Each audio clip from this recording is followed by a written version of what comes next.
Saya orang Sleman mau ke Jakarta itu sampai mana itu Magelang itu sudah boleh jamak kan? Boleh nggak? Boleh karena saya mau ke. Nah pertanyaan secara fikih mungkin ada tidak terlintas. Ternyata ditelepon sama istrinya nggak jadi pergi. Padahal sholatnya kadung di jamak duhur dan asar. Apakah setelah di rumah sholat lagi? Jangan saran. Kalau saran, wah sebaiknya sholat lagi. Itu tidak hukum, itu saran itu namanya. Saran dengan hukum beda. Sama jangan protes, Gus Baik gimana mau ngaji mana tidak senang. Ini kan ngajinya para dosen, para pegawai. Jadi harusnya itu jadi mufti, ngaji untuk jadi mufti. Bukan ngaji untuk mendengarkan.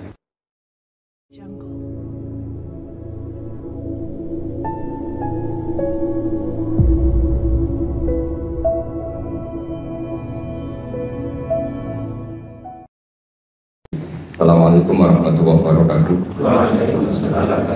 Bismillahirrahmanirrahim. Alhamdulillahirabbil alamin wassalatu wassalamu ala asyrofil mursalin sayyidina Maulana Muhammadin wa ala alihi wasallam. Bapak Rektor dan semua teman-teman KWU yang saya hormati. Di sini kita akan mengkaji faslun fil musyarakah ila nusfi fid jima'. Bab seharusnya ngambil sikap cepat, musyarakah itu ngambil sikap cepat untuk menyelamatkan mengalirnya darahnya orang Islam.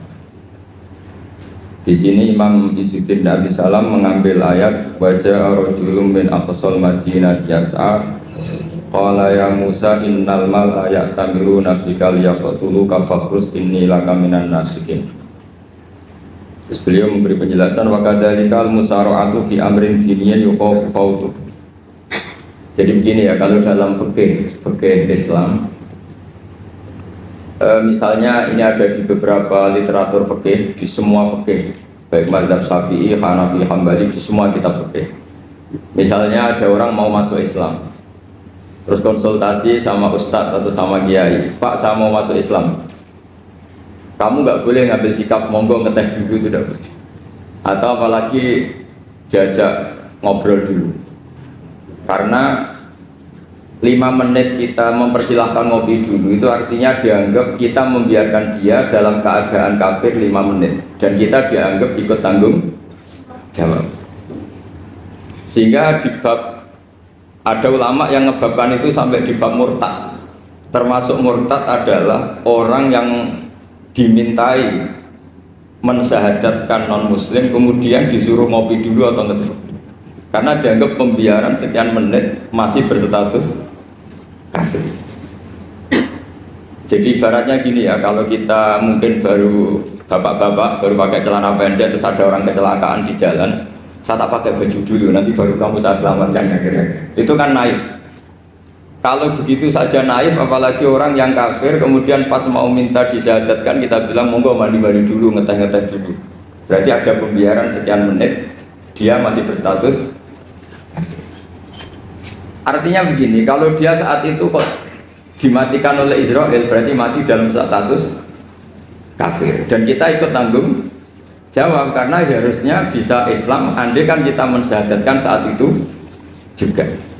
Jadi itu bab-bab yang dianggap ekstrim dalam kutubil fikih, bab-bab fikih.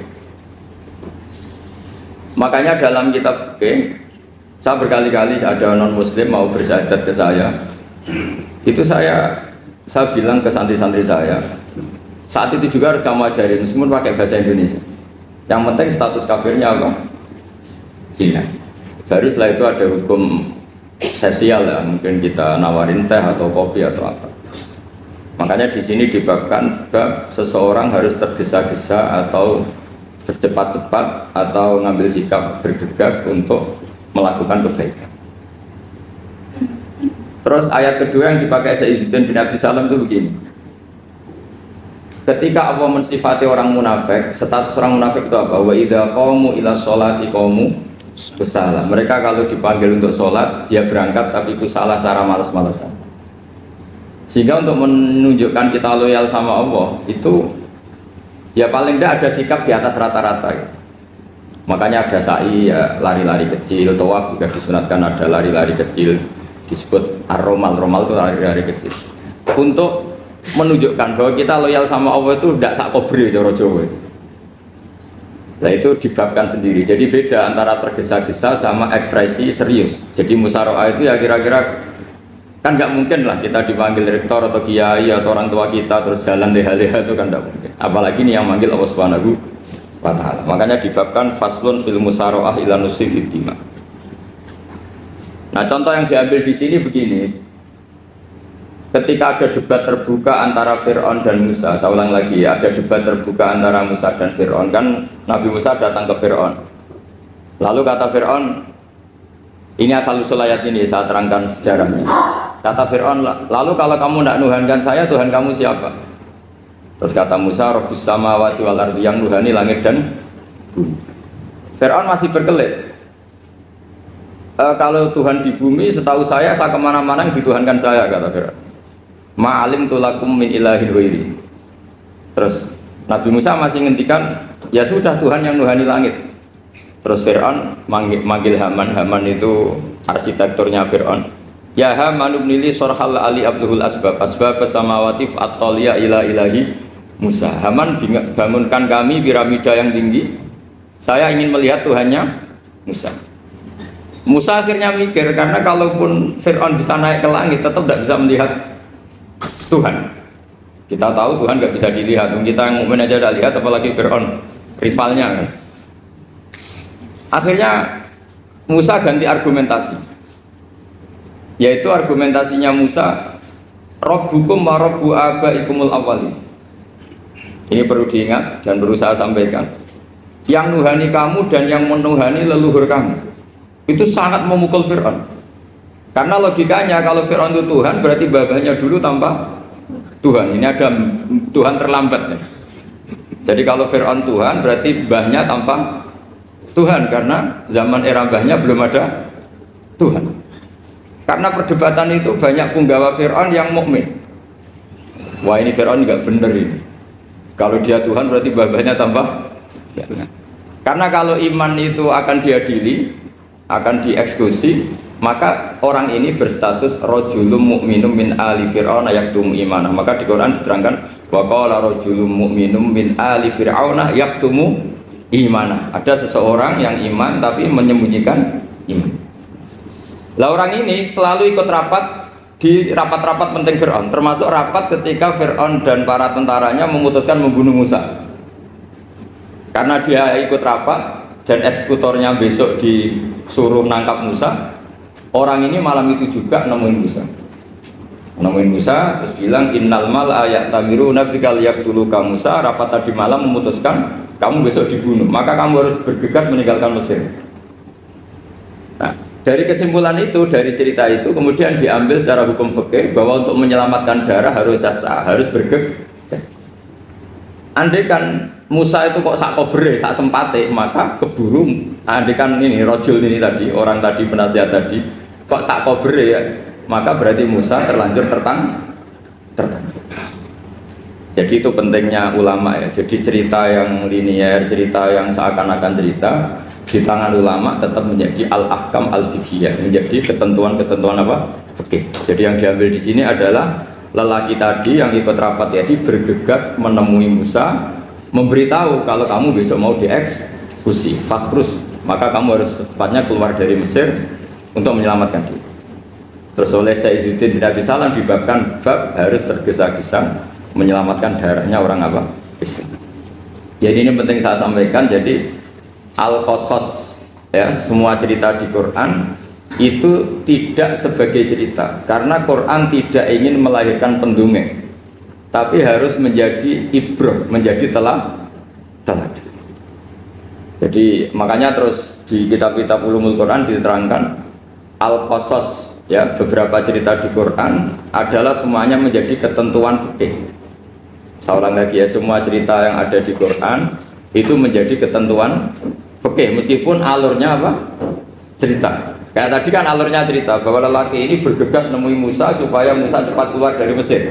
Terus dibabkan babul musaroah ilam musifid dima. Saya teruskan ya.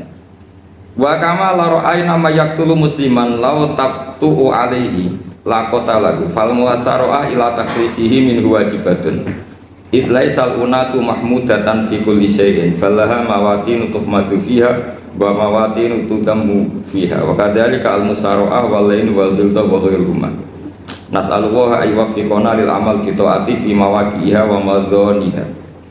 Terus cara berpikir ulama, saya pernah baca dalam satu sejarah ulama besar namanya Sufyan Ats-Tsauri. Sufyan Ats-Tsauri itu menjadi wali itu gara-gara kalau sholat di masjid itu beliau datang sebelum adzan. Saya ulang lagi, beliau datang sebelum adzan. Ditanya, kenapa kalau kamu datang sebelum adzan? Saya ini nggak ingin jadi hamba yang buruk. Hamba yang buruk atau pembantu yang buruk adalah setempe nunggu dipanggil. Misalnya kita tahu majikan kita pasti manggil jam 7. Kemudian jam 7 itu Anda masih ngopi, masih tata-tata, itu kan tidak menghormati majikan. Harusnya kamu setempe di jam yang saat itu pasti majikan Anda memanggil. Kata beliau, saya tidak ingin seperti pembantu yang buruk. Datang nunggu apa? Dipanggil. Jadi itu ada beberapa spirit atau inspirasi dari aturan-aturan mahabbah. Sebab itu ketika Allah kritik orang munafik, wa idza qamu ila sholati qamu kusala, ketika dipanggil sholat mereka datang bermalas-malasan. Karena ada cintanya sama Allah maka datang berlambat-lambat. Nah berarti kalau ekspresi cinta mengharuskan kita datang bercepat. Makanya dalam istilah lain di Quran ini termasuk balaghatul Quran. Di juz 25 itu istilah menuju Allah itu fafirru ilallah. Kita tahu firar itu maknanya lari apa jalan biasa? Lari. Jadi untuk mengekspresikan mahabbah kita, kangen kita pada Allah, cara bahasa Arab isak kita, berontok kita sama Allah, tidak diistilahkan jalan tapi fafirru ilallah, harus bergegas berlari. Begitu seterusnya. Maka kalau ada orang Islam terus ini konsekuensi hukum. Ada non muslim minta, Pak Bah, saya tolong ajarkan syahadat. Nggak boleh saya bilang gini, monggo ke dalam dulu. Padahal perjalanan ke rumah saya misalnya setengah jam, nggak boleh. Saat itu meskipun sambil berdiri-diri harus kita tauhidkan. Kamu yakinnya Allah itu satu, Tuhan Allah, harus. Karena kalau ada perjalanan ke rumah 5 menit terus dia kecelakaan, belum syahadat, statusnya mati apa? Kafir. Dan kita ikut terlibat karena sebetulnya bisa mengislamkan saat itu juga. Analoginya kayak tadi loh. Orang kecelakaan di jalan karena kita pakai celana pendek, contoh Surian saya tak pakai baju dulu. Habis itu dilides truk. Itu kan kita ikut salah karena kita yang punya kesempatan. Tentu yang disalahkan yang punya kesempatan. Karena merubah status dari potensi kelides truk menjadi sama sekali gak potensi kelides truk dengan kita inggirkan meskipun kita dalam keadaan tidak ideal. Sama. Orang kafir yang mau masuk Islam itu umumnya kiai-kiai kan kadang sebagian disuruh mandi dulu, itu salah sebetulnya. Itu salah sekali. Sangat salah. Apalagi nunggu seremonial di masjid, nunggal toko-toko itu bujutnya salah. Itu gak cuma salah, bujutnya salah. Jadi salah yang akut. Itu salah besar ya. Kalau seremonial monggo, tapi kalau mengislamkannya harus saat itu. Apalagi seremonial seminggu lagi nunggu tokoh terkenal, nunggu disyuting dulu, wah itu perilaku show, itu bukan mengislamkan itu. Makanya kita yang sebagai peneliti fikih itu kadang itu enggak serg gitu. Masa mau Islam nunggu di masjid dulu, di syuting dan tokoh-tokoh itu salah. Itu sama dia kamu lihat orang kecelakaan mau menyelamatkan, ini ada wartawan enggak ya? Minta di syuting dulu sedang mati ini kan. Jadi kita normal saja dalam Islam, sesuatu yang mendesak, yang emergensi ya perlakuannya harus cepat. Sehingga dibabkan faslun fil musaroah ila nusifid fiddima. Jadi ada beberapa contoh di Quran memang aturannya seperti itu. Makanya semua redaksi Quran tentang menuju Allah diredakseno fafirru ilallah. Makanya di tawaf ada ekspresi romal, jalan agak cepat. Di sa'i juga ada momen-momen kita harus romal, berjalan cepat. Di beberapa aturan juga seperti itu. Ya saya ulang lagi, di beberapa aturan Islam juga seperti itu. Nah sekarang efek di hukum haji, saya banyak baca literatur haji. Haji dalam aturan Islam itu wujuban tarohian, wajib yang tidak langsung mendesak. Kemudian semenjak ada fakta kita harus nunggu, daftar tunggu, itu kita sebagai ahli fikih itu gamang. Misalnya gini, Saya umur 20 punya uang, sekarang berapa daftar? 25 juta ya. Saya umur 20 punya uang 25 juta.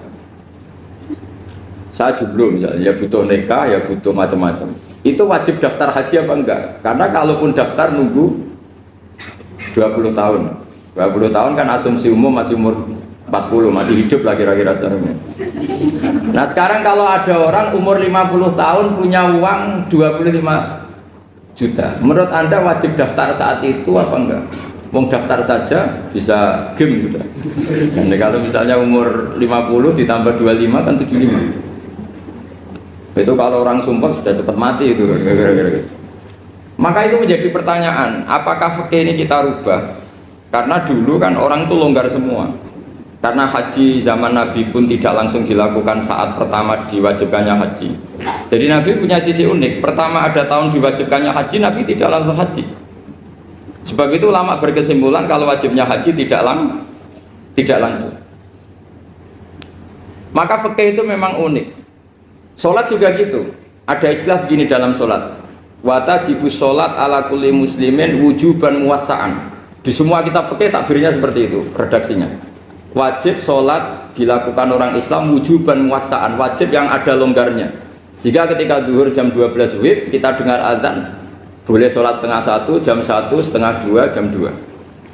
Karena memang wujuban muwassa'an, memang ada batas akhir waktu misalnya sampai setengah 3. Nah problemnya begini, misalnya setengah 1 Anda pasti dipanggil majikan kamu yang diharuskan melakukan satu aktivitas, misalnya Anda pilot, yang nggak mungkin sholat lagi di kokpit. Apakah status wujuban muwassa'an wajib yang longgar menjadi hilang karena setelah itu tidak ada kesempatan lagi sholat? Apa tetap kita sebagai ahli Islam yang agak balelo tapi alim, misalnya ya sudah tetap jadi pilot, nanti kan ada aturannya sendiri, ada rukhsahnya sendiri, ada kemurahan sendiri kita sudah jadi pilot, misalnya sholat tanpa harus menghadap kiblat, sholat yang tetap di perjalanan. Kira-kira Anda kalau jadi ahli fikih milih mana? Milih harus sholat di depan apa tetap memberi kelonggaran? Gak apa-apa sholat sambil apa? Nyuper sambil pilotin apa pesawat. Anda pilih mana itu?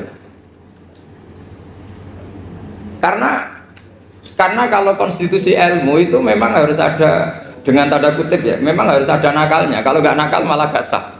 Memang unik ilmu itu. Karena ilmu itu kalau dipaksakan lurus terus, itu nanti malah bengkok karena menghilangkan rukhsahnya Allah, kemurahan Allah. Tapi kalau dipaksakan rukhsah terus, murah terus, nanti dianggap menyepelekan hukumnya Allah. Maka kita yang ahli fikih itu pusing. Misalnya saya sering ditanya, Gus saya ini supir bis, kan musafir terus, berarti saya boleh tidak puasa terus panjang Ramadan? Coba kalau ada jadi ahli fikih mesti bingung.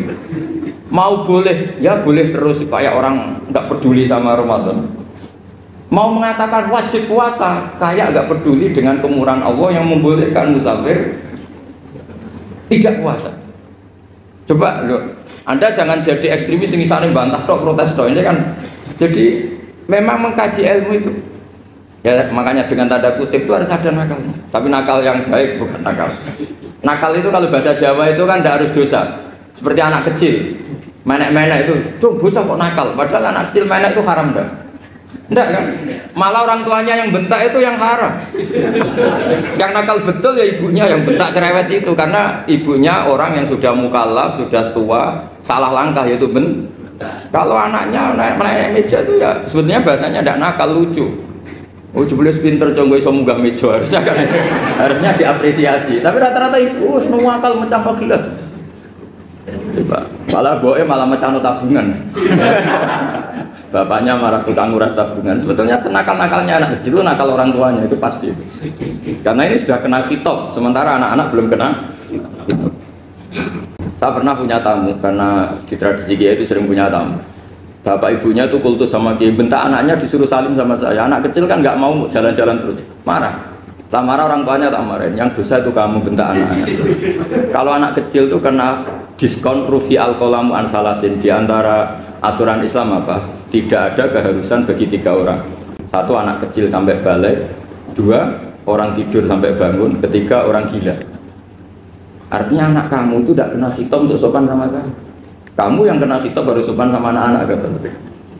Nah ini ada Jawa itu kadang keliru. Jadi orang tua itu marah-marah memaksakan anaknya sopan. Padahal Allah memberi diskon anak kecil itu belum wajib Sopan nggak apa-apa ada tamu naik-naik itu. Asal masih anak kecil. Makanya Rasulullah ketika beliau sholat sujud itu Hasan Husain itu naik. Cara Jawa Nabi itu digawe tumpakan. Semua riwayat mengatakan Nabi itu diam saja gak berani ngangkat. Sampai sahabat itu ada yang melongok, ini Nabi sujud lama sekali ada apa? Jadi kita punya riwayat itu ya baru kayak sahabat yang agak nakal. Semuanya itu sujud, tapi bareng di atas rata-rata ada sahabat yang belakang ngomong, ada apa tuh ini sujudnya kok lama? Barokahnya itu ditemukan riwayat, oh ono putune tuh. Karena Hasan itu naik di atas punggungnya apa? Nabi itu andai kan tidak ada yang ngomong, riwayat ini tidak ditemukan. Barokahnya ada yang melongok itu mungkin kalau sekarang mungkin semua masjid melongok karena orang sekarang jarang yang khusyuk. Kalau dulu hanya satu yang di belakang. Setelah itu Nabi memberi penjelasan, saya tadi sebetulnya harus mengakhiri sujud saya sesuai aturan umum, tapi ada cucu saya tak biarkan sampai dia puas naik punggung saya sehingga dia turun baru saya naik.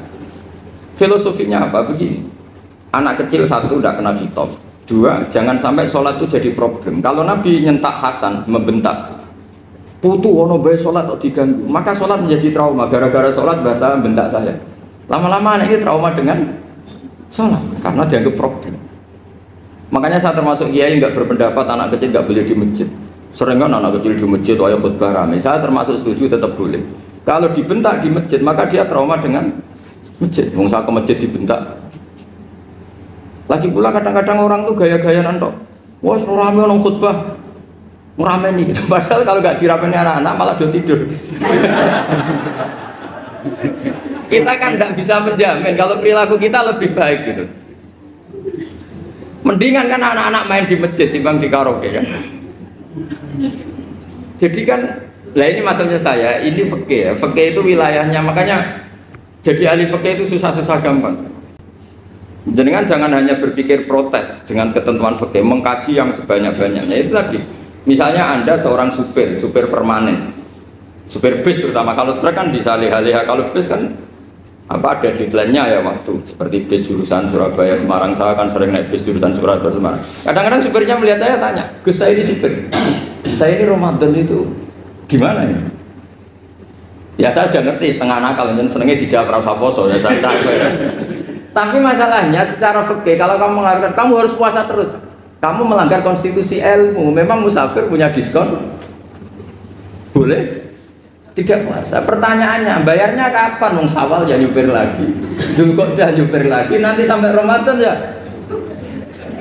Lah terus, ya pas kamu cuti, biasanya cutinya pas sakit, boleh diskon lagi karena sakit. Coba. Nggak, andai kan Anda jadi ahli fikih milih zaman. Lo kalau orangnya soleh terus kayak ustadz-ustadz di sini kayak dosen UI kan, masa dosen UI Universitas Islam nggak Islami kan nggak mungkin. Mungkin memilih poso kan. Masalahnya ini kan hukum untuk orang kebanyakan, nggak boleh hukum mosok gak kuat. Bu sahur jam 3:30 ngombe vitamin pokoknya harus kuat. Itu udah hukum, itu saran. Hukum itu beda dengan saran. Hukum itu hanya berpijak musafir itu boleh iftar. Kalau saran memang boleh, ya usahakan kamu makan 3:30 pas fit, nyupir. Terus kalau nyupir selesai jam 10, nanti istirahat. Memangnya majikan bisa ngatur jamnya? Itu fikih. Maka menjadi perdebatan, yang namanya pergi itu apa? Menurut Imam Syafi'i, pergi itu ya dari rumahnya ke tempat yang asing, yang tidak wilayahnya namanya pergi. Menurut Imam Ahmad bin Hanbal enggak. Pergi itu tidak kerja. Jadi orang yang supir yang seperti itu namanya tidak pergi tapi kerja. Tanyakan ke publik, misalnya jenengan ke UI, istri kamu atau suami kamu ditanya, istri kamu kemana? Kira-kira jawabnya bilang pergi jalan-jalan apa bilang kerja?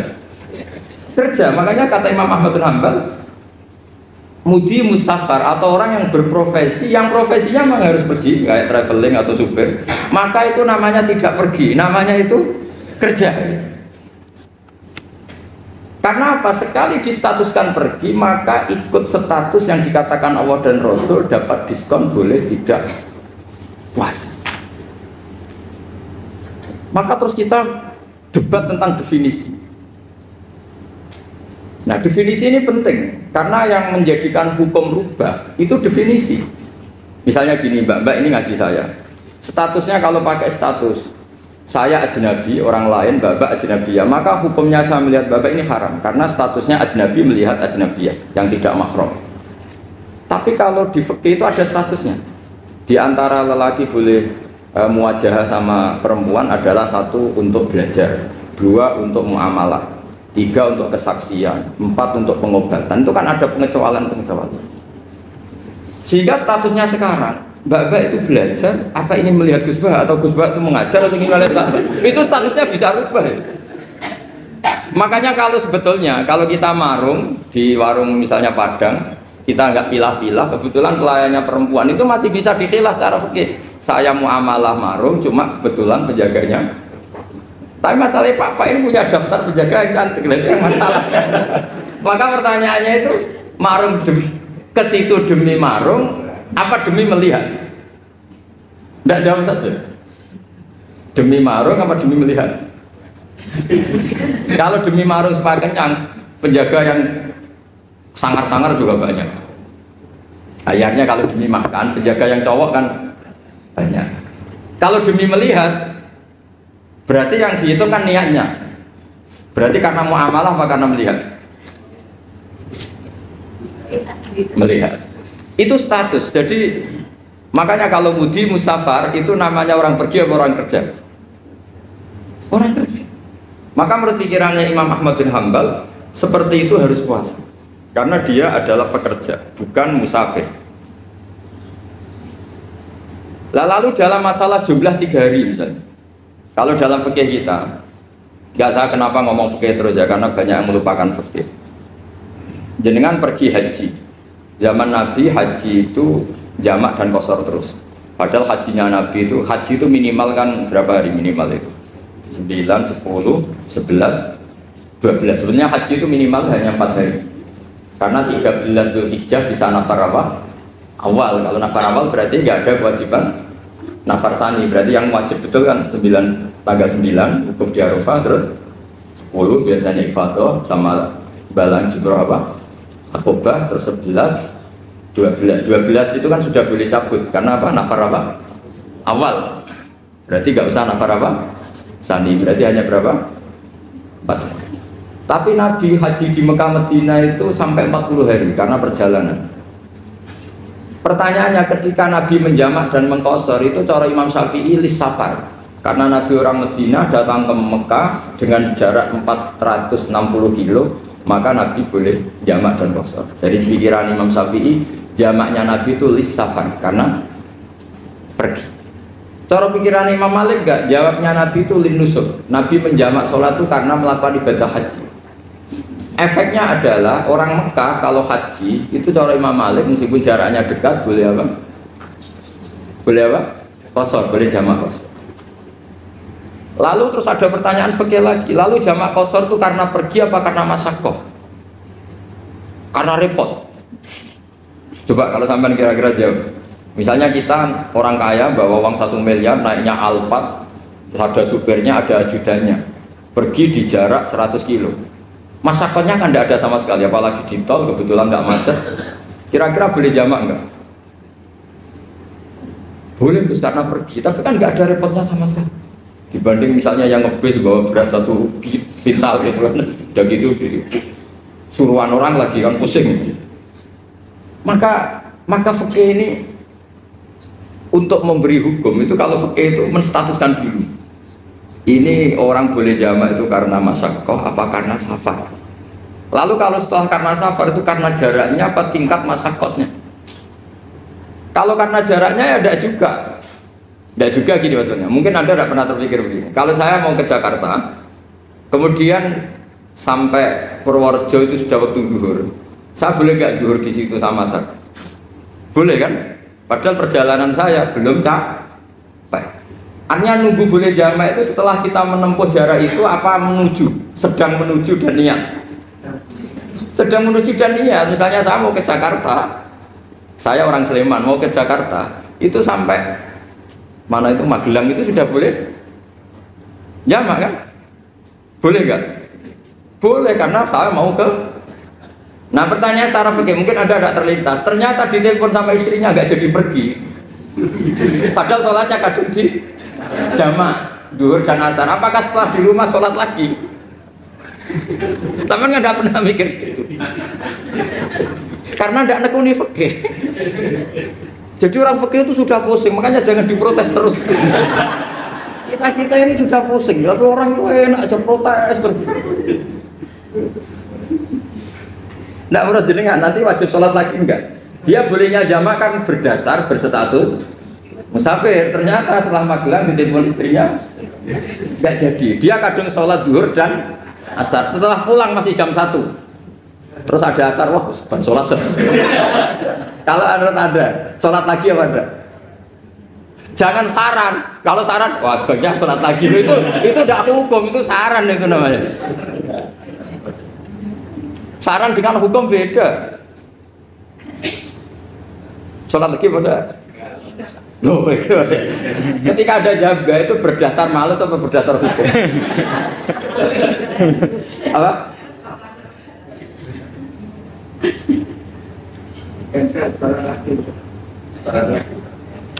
Nah kalau Anda sholat lagi, pertanyaannya gini, Allah itu tidak punya tradisi mewajibkan 2 kali. Pertanyaan fikihnya mesti gitu. Dan saat Anda di Magelang menjama itu melakukan sesuatu yang disahkan oleh agama. Berarti pas Anda jamak duhur asar, sesuatu pas melakukan itu kan berstatus sah dan boleh. Meskipun setelah itu ada masalah, istri kamu nelpon terus pulang. Tapi pas itu kan sudah dinyatakan oleh malaikat sah, Anda sudah duhur dan asar. Kalau melihat itu tidak wajib mengulang. Tapi bisa saja malaikat ada yang usil. Itu sah karena Anda berstatus musafir. Berhubung status Anda hilang, maka poin Anda sudah sholat juga hilang. Kamu milih fikih yang mana?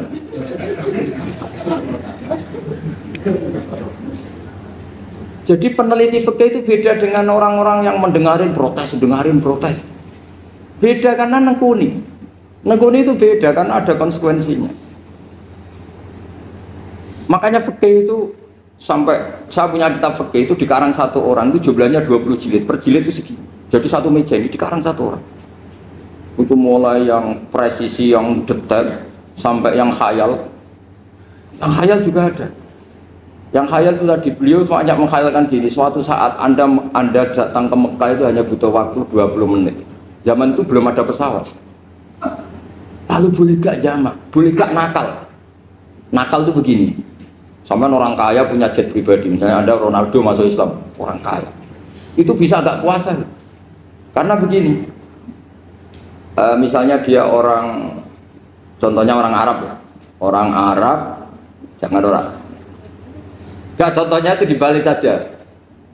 Di sini itu kalau imsak jam berapa? Imsak Ramadan jam berapa? 3:30 aja biar aman ya. Kalau 3:30 kan masih imsak. Dia terbang ke Mekah. Jadi orang sini puasa jam 5 kan mulai puasa, dia terbang ke Mekah kan masih malam. Makan terus dia. Mekah mau ada matahari, terbang lagi ke barat. Karena dia menghindari berstatus puasa. Atau sebaliknya, dia orang Mekah jam 12 puasa. 12 siang puasa. Dia, wah kalau 6 jam lagi buka, bisa barabe saya. Terbang ke Indonesia. Ke Indonesia terbang baru 1 jam, di sini sudah buka. Itu khayal. Jadi itu ada khayalnya. Itu lama dulu sebelum ada pesawat sudah mengkhayal gitu. Bolehkah orang yang di Masyrik ke Maghrib demi itu? Kalau Anda jadi Raja Salman jam 1 kok sudah nggak kuat apa? Puasa, itu diberi saran terbang ke Indonesia. Itu kalau pakai jet kan nggak sampai 9 jam, 1 jam ke Jakarta. Sudah ada wow akbar. Bukan. Boleh enggak? Loh mau kamu enggak bilang, oh enggak boleh. Loh di Jakarta sudah huruf samsi. Masa sudah matahari terbenam orangnya enggak boleh? Bukan. Leja. Apa? Kalau resikonya gini, Sampean mungkin nggak mikir, resikonya gini, kalau dia berstatus musafir, bolehnya buka karena musafir, pertanyaannya dia wajib bayar. Kan musafir bolehnya kodok nanti harus bayar, tapi kalau dia buka normal kan tidak harus bayar. Beda, efek-efeknya beda.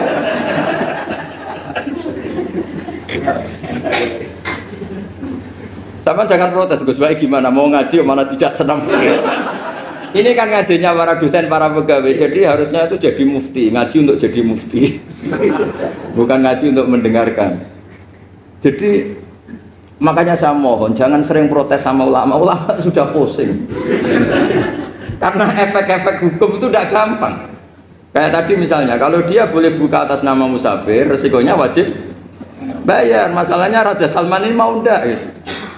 Dia inginnya. Maka pertanyaannya itu kitab yang milik saya tadi yang 20 jilid tadi. Ulama itu mulai dulu sudah membayangkan bagaimana kalau suatu saat ada satu kendaraan. Kenapa ulama bisa bayangkan itu? Karena ada buruk. Meskipun mereka nggak numpak buruk, hanya Rasulullah, tapi kan bisa bayangkan ada toyul waktu. Waktu itu bisa dilipat. Karena ulama dulu ahli astronomi, jadi bumi itu bulatnya gini, muternya gini. Berarti suatu saat ada satu ilmu di mana orang ngambil satu posisi terus melewati toyul waktu, ngalami lintasan waktu. Mulai dulu itu sudah dibicarakan. Pertanyaannya lalu status orang ini kayak apa? Misalnya tadi orang Mekah ingin cepat buka terbang ke Indonesia. Orang Indonesia menghindari imsak, misalnya 3:30, dia belum sahur. Wah kalau saya di Indonesia ini sifatnya sahur. Wah saya tak terbang ke Mekah. Wah enak kan terbang di Mekah ternyata masih jam 8. Wah bisa makan sepuasnya jam 8 malam, maksudnya jam 20. Kan wah enak juga. Bar wareg balik ke Indonesia wis jam 1 siang. Jam 1 siang kalau ingin cepat buka terbang ke timur. Langsung buka. Berarti dia kira-kira puasa aja 3 jam. Tapi terus ya mungkin kalau sampean, lah apa Gus sudah repot-repot ngono tinggal turu delok sinetron kok buka dhewe. Itu tidak hukum, saran itu namanya apa? Kalau hukum tetap tadi yang dikatakan puasa adalah imsak mulai jam imsak sampai hurubus samsi. Lalu pertanyaannya lagi, hurubus samsi sampai imsak itu konversi jam apa nyata-nyata hurubus samsi? Kalau yang diliwati khatul istiwa itu nyata, fi'lan, kalau dalam bahasa Arab fi'lan awaqi'iyah. Tapi kalau Anda orang kutub, saya sering kirim-kiriman surat sama mufti-mufti yang ada di Timur Tengah, di Eropa, konsultasi maksudnya. Orang kutub itu kan tidak ada matahari, tidak ada apa-apa. Jika kalau Anda baca kitab di kutub, mesti Gus Bak darani pembohong. Misalnya orang kutub ngaji saya, kamu harus subuh sebelum matahari terbit. Sekali matahari terbit waktunya hilang. Duhur setelah matahari agak ke barat. Asar kalau matahari terbenam hilang waktunya. Terus mereka mesti bilang mataharinya di mana? Maka pertanyaannya, boleh gak mengkonversi waktu untuk orang kutub? Jadi misalnya pola umum subuh jam 4:30. Berarti antara subuh dan qadha itu 1,5 jam. Subuh sama zuhur polanya berapa berarti? Kalau 4:30 sampai jam 12 itu 6 sama 7,5. Berarti ya kira-kira habis subuh nunggu 7,5 jam baru zuhur, nunggu 3 jam baru asar, nunggu 3 jam baru maghrib. Berarti waktu puasa kira-kira antara jam 4 sampai jam 6. Berarti berapa jam itu? 12 sama 2 14 jam. Oke, berarti orang kutub harus puasa 14 jam, tidak bergantung waktu mata. Tapi ada lagi pertanyaan lucunya gini, lalu 14 jam Gus itu dimulai dari mana? Apa asal 14 jam? Apa harus ada konsensus setarnya? Masih ada PR lagi. Menurut kamu gimana? Ada konsensus setarnya dimulai jam 4 dini hari. Apa asal jumlahnya? Imsak 14 jam. Mikir lagi kan? Itu di Denmark itu ada satu musim di mana siang terus sampai sekian bulan. Siang terus sampai orang sana itu capek. Kenapa ada siang terus? Logikanya kan tadi bumi itu bulat-bulat. Saya juga belajar falak, belajar astronomi. Kalau tepaan kamu di sisi yang barat agak utara atau agak selatan, Matahari ini nyentrong terus. Sehingga bumi molak-malik ya kamu kesentrong terus karena kita ini kan tepaan di katulis istiwa, di khotul istiwa. Sebenarnya katulis istiwa itu bahasa Arab dari kata khotul istiwa. Khotun itu garis, istiwa itu tengah. Lah, Islam itu oleh Allah memang dipilih di tempat paling top yaitu Mekah. Mekah Ka'bah itu surratul ardi. Jadi sebelum ditemukan ilmu astronomi itu Nabi sudah ngendikan Al-Ka'bah surratul ardi. Ka'bah itu pusarnya bumi. Sehingga di Ka'bah itu satu-satunya area yang terbebas dari medan magnetis. Karena dari utara dan selatan benar-benar di tengah. Maka potensi jam paling akurat di dunia itu ya hanya jam yang di Mekah itu. Karena apapun akuratnya teknologi di Amerika atau Jerman, karena jam itu dari logam tetap ketarik medan magnetis, entah berapa 00, tetap kena. Misalnya jam di Jerman lebih dekat mana kalau Jerman, mesti ketarik medan magnetis, entah berapa kadarnya, karena materi jam dari logam. Sementara di Mekah karena di tengah itu terbebas dari medan magnetis. Nah, sehingga yang segaris dengan Mekah kayak Indonesia itu semuanya khotul istiwa. Nah, kalau khotul istiwa normal itu artinya ya 12 siang secara umum ya 12. Sehingga ulama Indonesia kalau ngaji itu lebih gampang, lebih tidak dianggap bohong. Karena ya ada terbitnya matahari, ada zawalus syamsi, ada hurubus syamsi. Coba kalau kitab itu Anda baca di kutub utara sama kutub selatan, murid kamu bingung semua. Ini gimana Ustadz, tidak ada matahari kok semuanya diukur pakai matahari. Lalu pertanyaannya dikonversi kan? Pertanyaannya kalau dikonversi pakai apa ya? Asal 14 jam apa harus sepakat dimulai jam berapa? Milih mana? Milih sepakat. Pertanyaannya kalau sepakat, ukurannya siapa yang jadi ahlul halli wal aqdi?